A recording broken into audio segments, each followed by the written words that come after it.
Lainnya, pemirsa, Kabupaten Halmahera Tengah, Maluku Utara terkenal akan keindahan alam dan kaya sumber tambang.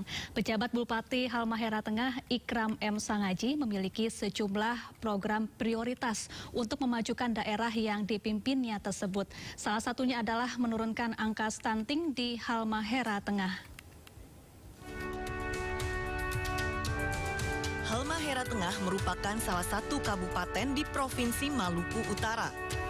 Kabupaten yang beribu kota di Kecamatan Weda ini berdiri sejak tahun 1968. Daerah yang terkenal akan keindahan alam dan kaya sumber daya tambang tersebut dipimpin oleh pejabat Bupati Halmahera Tengah, Ikram M. Sangaji.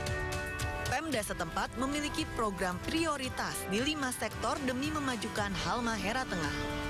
Antara lain dalam hal pengentasan kemiskinan, UMKM, pendidikan, kesehatan, dan lingkungan. Setiap sektor telah memiliki program kerja yang terencana.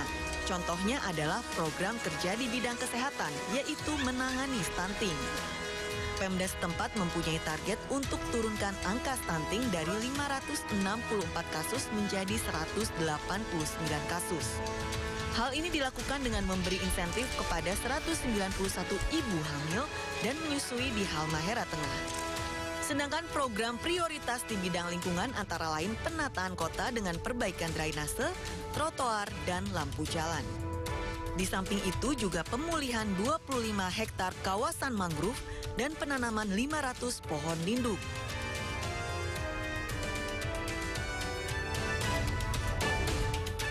Ya, Kabupaten Halmahera Tengah, Maluku Utara dikenal dengan keindahan alam dan juga kekayaan bahan tambang. Sejumlah program prioritas pun terus digencarkan untuk memajukan daerah tersebut. Untuk membahas program apa yang telah dan akan dilakukan, kita akan membahasnya bersama dengan penjabat Bupati Halmahera Tengah, ada Bapak Ikram M. Sangaji. Selamat sore, Pak Ikram, apa kabar? Selamat sore, Mbak. Alhamdulillah sehat walafiat dan ya bahagialah menghadapi kehidupan. Harus selalu bahagia ya Pak. Bahagia. Baik, terima kasih sudah datang ke studio MNC News. Pak Ikram, selama memimpin Halmahera Tengah, bagaimana Anda melihat perkembangannya hingga saat ini? Jadi saya mulai bertugas di Halmahera Tengah itu tanggal 26 Desember 2022. Jadi saat ini sudah memasuki bulan ke-6, ada bulan Juni. Ada 5 prioritas yang menjadi tugas utama saya sebagai PJ Bupati. Yang pertama, menurunkan angka kemiskinan. Yang kedua adalah pendidikan, kemudian kesehatan, ekonomi, dan UMKM serta lingkungan. Jadi Halmahera Tengah ini kalau kita lihat dari luas wilayah sebenarnya tidak terlalu luas. Ya. Kemudian jangkauan transportasi hanya 2 pulau yang terpisah yang dihuni oleh penduduk, yaitu Pulau GB dan Pulau Umial. Di Pulau Joi, Desa Umial. Sementara di daerah Patani dan GB itu adalah daratan luas di wilayah Halmahera Tengah atau di Kepulauan Halmahera Tengah. Sehingga menurut saya dari luasan tersebut, saya kira harusnya dengan kondisi ekonomi pertumbuhan yang di atas 27%, dengan DBH atau dana bagi hasil dari pemerintah pusat di atas 700 miliar dalam jangka 3 tahun atau 5 tahun prioritas kita, saya kira sudah bisa mengatasi 5 masalah tersebut. Nah, jika dibandingkan dengan daerah lain, saya kira Halmahera Tengah berada di sentra, dan ini tidak hanya Halmahera Tengah akan menjadi daerah yang dikenal dengan pertambangan dan industrialisasi, hilirisasi nikel, tapi Halmahera Tengah ini harus menjadi ikon bagi pertumbuhan ekonomi di Maluku Utara. Halmahera Tengah bagian utara dan di Pulau GB ini satu hamparan region dengan Raja Ampat.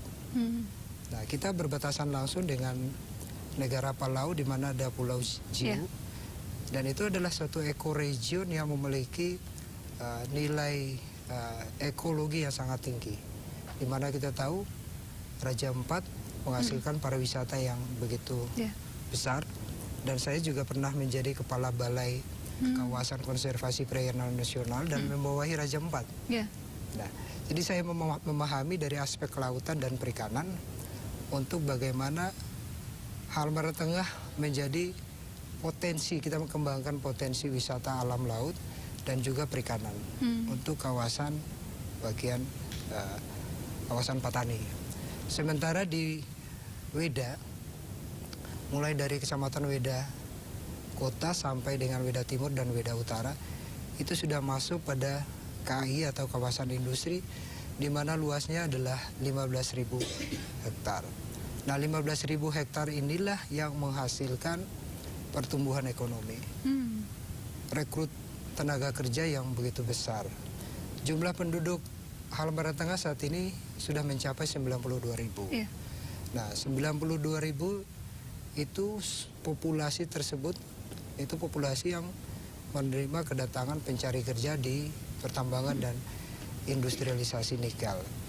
Kemudian di Weda Selatan itu adalah daerah transmigrasi. Di sana ada 1.800 luasan yang kita jadikan sebagai lumbung pangan. Saya telah mengajukan permohonan kepada Kementerian PUPR untuk membangun bendungan. Dan saya sudah menandatangani kerjasama dengan salah satu swasta lokal. Saya ingin ekonomi lokal itu tumbuh dari pelaku-pelaku usaha lokal. Jadi saya sudah tandatangani, luasnya 300 hektar. Itu akan kita jadikan sebagai food estate di sana. Nah, sehingga ini food estate ini berfungsi dan berperan dalam menjaga stabilitas pangan, kemudian bisa mensuplai pangan ke kawasan industri. Karena di sana ada 60.000 karyawan yang bekerja siang dan malam di dalam baik untuk pekerjaan tambang dan juga pekerjaan industrialisasi nikel. Iya, jadi meningkatkan UMKM untuk kemudian meningkatkan pertumbuhan ekonomi di sana ya Pak Ikram. Lalu apa langkah yang dilakukan untuk menghidupkan UMKM di Halmahera? Jadi yang pertama saya lihat banyak lahan tidur. Saat ini saya bilang ke Kadis Pertanian, Anda tidak perlu berada di kantor. Anda harus berada di lapangan dan dimanapun Anda melihat potensi lahan, buka dan kita nanam. Setiap jengkal atau setiap tumbuhan, baik sayur atau hortikultura, itu akan menghasilkan nilai. Nilai yang dihasilkan adalah nilai ekonomi dan nilai sosial. Apalagi luasan yang lebih besar. Sehingga masyarakat memiliki pencarian, terutama petani. Mereka terbiasa untuk menanam, kemudian setelah panen mereka mendapatkan hasil. Dan hasilnya ini adalah kita mendorong UMKM lokal menjadi penyangga dan dia menjadi supplier bahan pangan ke perusahaan pertambangan. Nah, dari sini saya lihat dalam jangka panjang masyarakat sudah terbiasa untuk menghasilkan produksi dengan membuka lahan, kemudian pemerintah memberikan insentif dalam bentuk pupuk, kemudian bibit, dan saya tidak ingin para petani disuguhkan dengan bansos. Saya anti bansos, karena bansos itu menciptakan angka kemiskinan. Data kemiskinan itu bermula dari bansos-bansos tersebut. Yang kita lakukan adalah para petani itu kita berikan insentif melalui BPJS Tenaga Kerja. Sehingga pada saat dia mengalami sesuatu musibah, dia mengalami sakit, dia masih bisa disanggah oleh BPJS Tenaga Kerja. Apalagi dia mengalami suatu kecelakaan. Dan kita juga mensupport dia dari BPJS Kesehatan. Sehingga dari aspek tenaga kerja dan aspek kesehatan kita kombinasikan agar kedua ini menjadi penyangga apabila petani atau nelayan itu mengalami suatu stagnan di mana dia tidak bisa produktif lagi. Baik, kemudian terkait industri hilirisasi yang saat ini tengah berjalan pesat di sana, bagaimana performanya saat ini untuk menyokong pertumbuhan ekonomi masyarakat Halmahera Tengah, Pak Ikram? Ya, jadi setiap investasi pasti menghasilkan suatu pertumbuhan, menghasilkan lapangan kerja dan merekrut tenaga kerja. Saya mengkombinasikan investasi lapangan pekerjaan, tenaga kerja dengan mendorong pihak industrialisasi pertambangan memasukkan aspek lingkungan dan aspek sosial ke dalam FID-nya. Jadi Final Investment Decision itu mereka juga memasukkan aspek lingkungan dan aspek sosial. Jadi pihak perusahaan memiliki komitmen dan tanggung jawab terhadap lingkungan dan sosial. Jadi lingkungan terjaga, sosial terus berlangsung, dan kondisi ini menyebabkan satu kombinasi antara peran pemerintah daerah, peran pihak industrialisasi pertambangan, dan juga para pekerja yang bekerja di situ harus memiliki komitmen yang sama dengan pemerintah daerah dan perusahaan agar keseimbangan ini bisa terjalin secara sinergi. Nah, jadi simultan ini harus kita jaga terus. Bagaimana menjaganya? Pola komunikasi kita dengan pihak perusahaan tetap kita konsisten. Kemudian kita tidak boleh jauh. Gap pemerintah dengan masyarakat, terutama masyarakat lokal, itu 1 senti pun tidak boleh. Setiap ada masalah pemerintah harus hadir, terutama masalah pendidikan, masalah kesehatan, dan masalah lingkungan. Baik. Untuk mengembangkan suatu daerah tentunya tidak hanya berbicara soal mengentaskan kemiskinan saja, tentunya untuk bagaimana meningkatkan kualitas pendidikan di sana. Lalu apa saja program yang saat ini tengah dilakukan oleh pemerintahan Kabupaten Halmahera Tengah untuk meningkatkan pendidikan masyarakat di sana selain program penyediaan ribuan pakaian seragam gratis? Ya, jadi saya melihat ada angka melek baca itu sudah di atas 3 digit. Saya berpikir bahwa bagaimana saya mengukur bahwa angka melek huruf ini bisa terjadi. Saya coba dengan memasukkan metode gasing. Saya bekerja sama dengan salah satu profesor, namanya Profesor Yohanes Suryo. Beliau adalah penasihat pendidikan dari penasihat pendidikan Pak Menko Marves. Bekerja sama dengan pemerintah daerah, kita sudah melakukan 2 tahap metode gasing. Saya coba 2 minggu ada beberapa guru yang didatangkan untuk mengajar matematika cepat metode gasing. Dalam 2 minggu kita tanya berapa akar berapa dikali berapa, dalam 1 detik si siswanya bisa menjawab. Itu artinya bahwa siswa ini memiliki kapasitas yang terukur. Nah, kenapa masih ada melek huruf? Ternyata permasalahannya adalah ketersediaan pakaian seragam.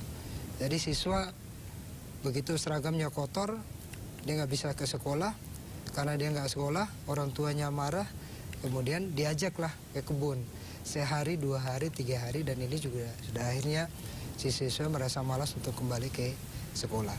Nah, bagaimana pemerintah menutupi permasalahan tersebut? Ternyata hanya sebuah pakaian seragam membuat siswa itu tidak bisa baca dan akhirnya dia juga bisa berhenti dari sekolah. Maka pemerintah daerah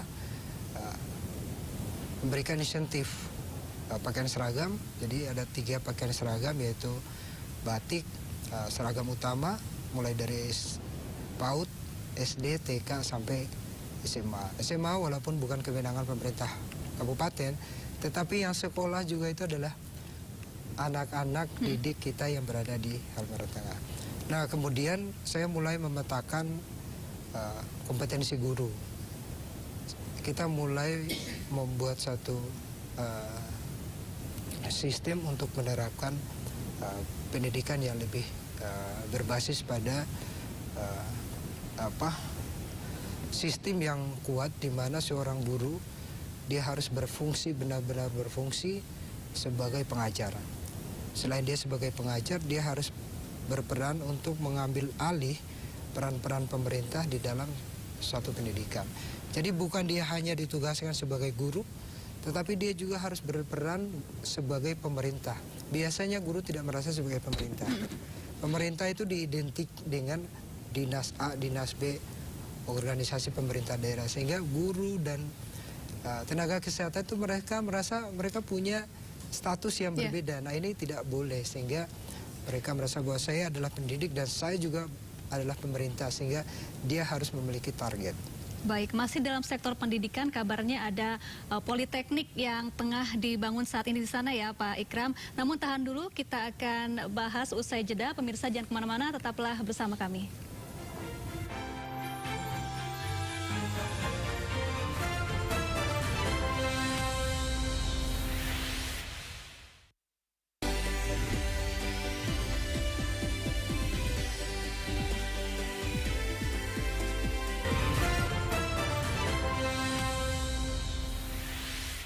Anda kembali di MNC News Now pemirsa, dan masih bersama kami penjabat Bupati Halmahera Tengah, ada Bapak Ikram M. Sangaji. Pak Ikram, melanjutkan pembahasan kita di segmen sebelumnya terkait sektor pendidikan yang saat ini tengah gencar ditingkatkan di Halmahera Tengah. Kabarnya ada politeknik yang saat ini juga tengah dibangun di sana. Seperti apa progresnya Pak Ikram? Jadi politeknik ini sebenarnya sudah diinisiasi dari tahun 2020. Tapi sampai sekarang baru kita sudah tanda tangan kerjasama dan sudah groundbreaking disaksikan oleh Pak Menko Marves pada tanggal 12 Mei. Jadi politeknik ini nantinya akan menjadi basis bagi lapangan pekerjaan, bagi tenaga kerja lokal. Jadi dari politeknik kita akan kerjasama dengan Kementerian Pendidikan dan Kementerian Perindustrian. Tapi saya memasukkan juga ada beberapa rencana program studi seperti bahasa Inggris, kemudian bahasa Cina dan bahkan bahasa Arab. Saya minta seperti itu. Nah, jadi ada teknik, ada juga untuk language. Ini akan menjadi bank SDM kita di Halteng.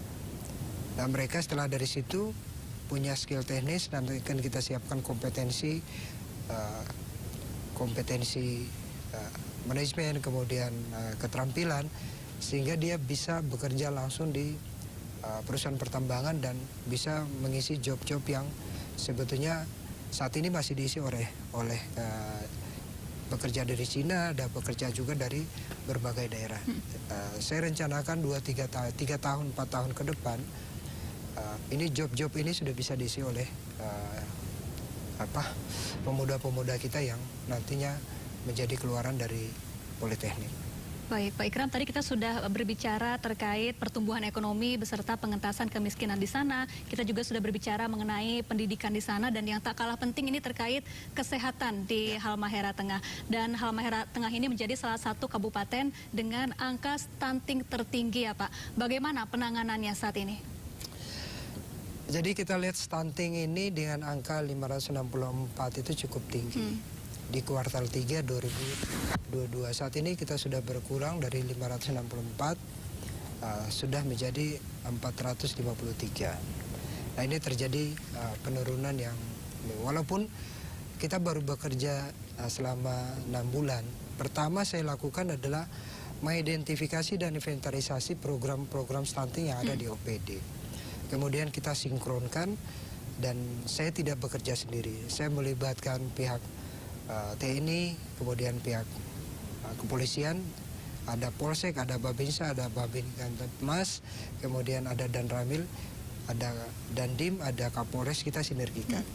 Bahwa stunting ini bukan hanya tugas pemerintah, tapi ini menjadi bagian dari tugas seluruh manusia yang ada di Halmahera Tengah. Karena penderita stunting itu memiliki hak hidup, sehingga dengan program prioritas apapun, kalau tidak disinergikan saya kira tidak kuat. Kita tidak akan cepat, speed kita akan tidak kuat, maka target kita untuk mencapai angka di bawah 100 status itu tidak akan tercapai. Nah, setelah kita identifikasi, kemudian saya menetapkan hari Rabu adalah hari minum vitamin E bagi siswa SMA.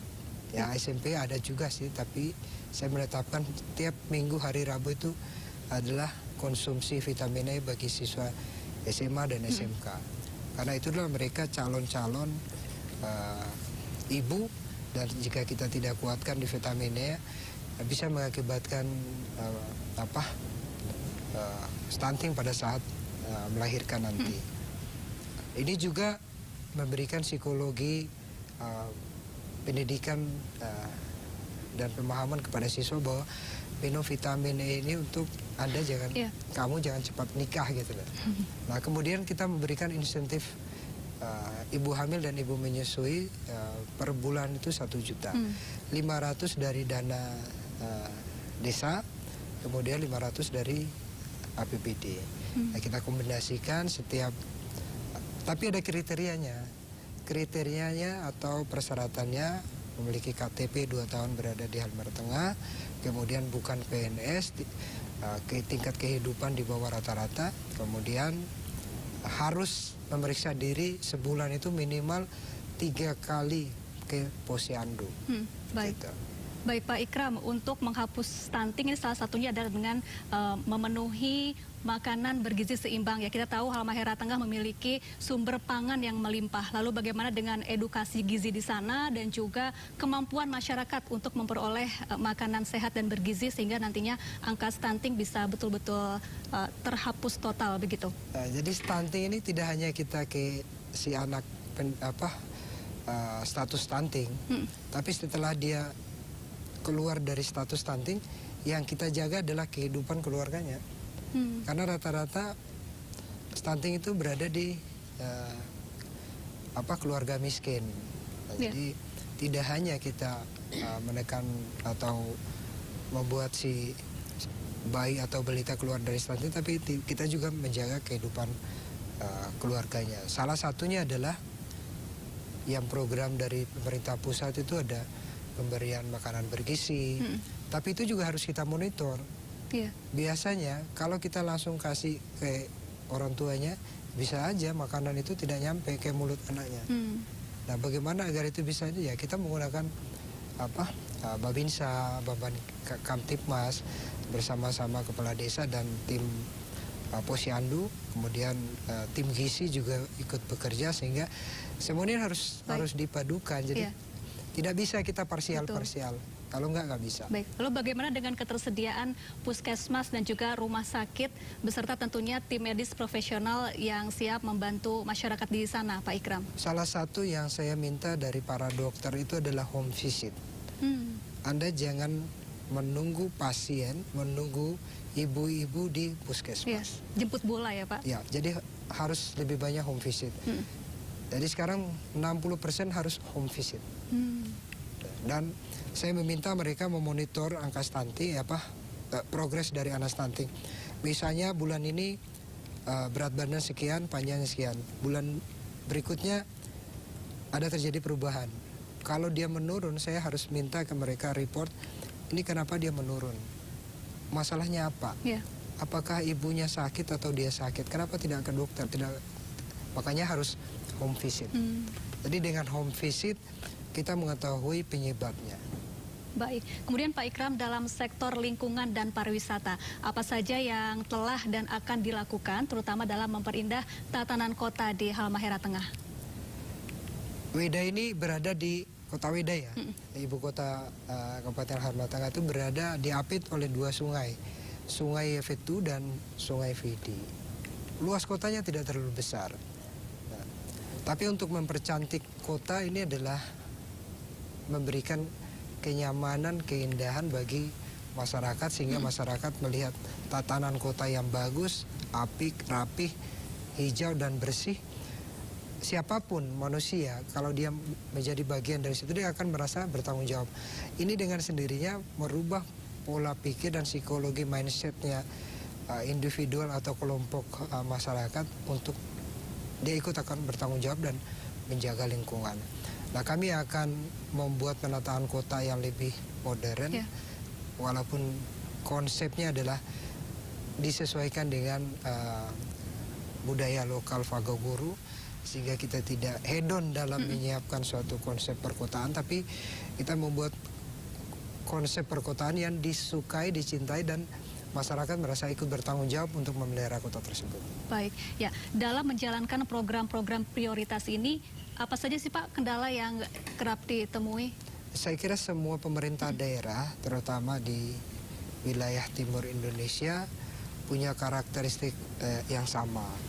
Kalau dia ekonominya tidak tumbuh dari perkebunan dan pertanian, dia akan tumbuh dari kelautan dan perikanan.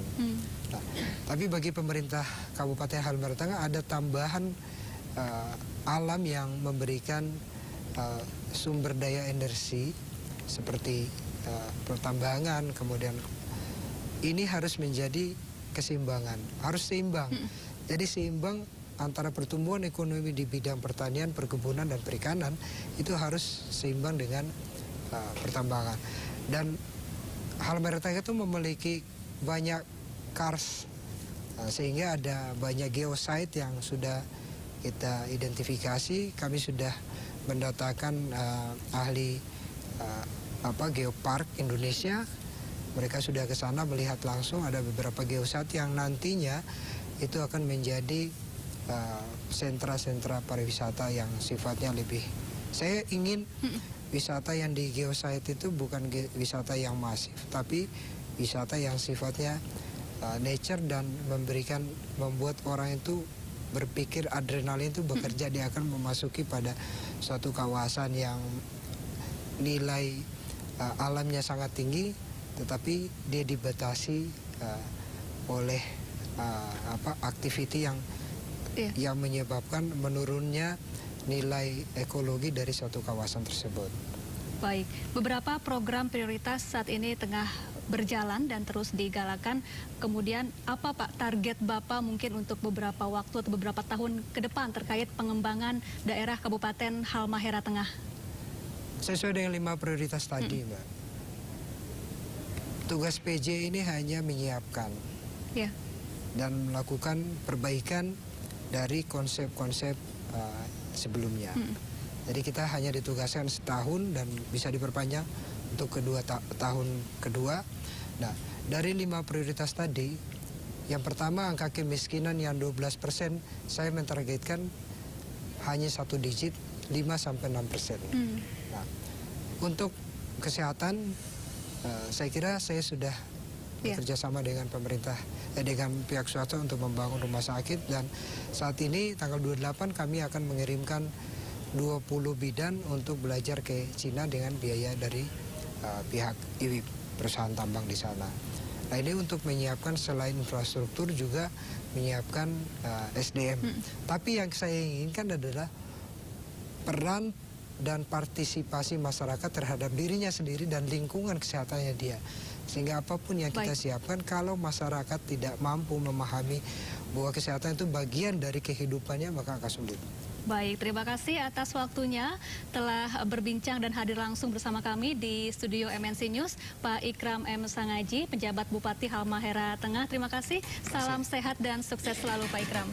Baik, pemirsa, informasi tadi sekaligus mengakhiri perjumpaan kita di MNC News Now hari ini. Mewakili kerabat kerja yang bertugas, saya Syafaati Suryo pamit undur diri. Terima kasih dan sampai jumpa.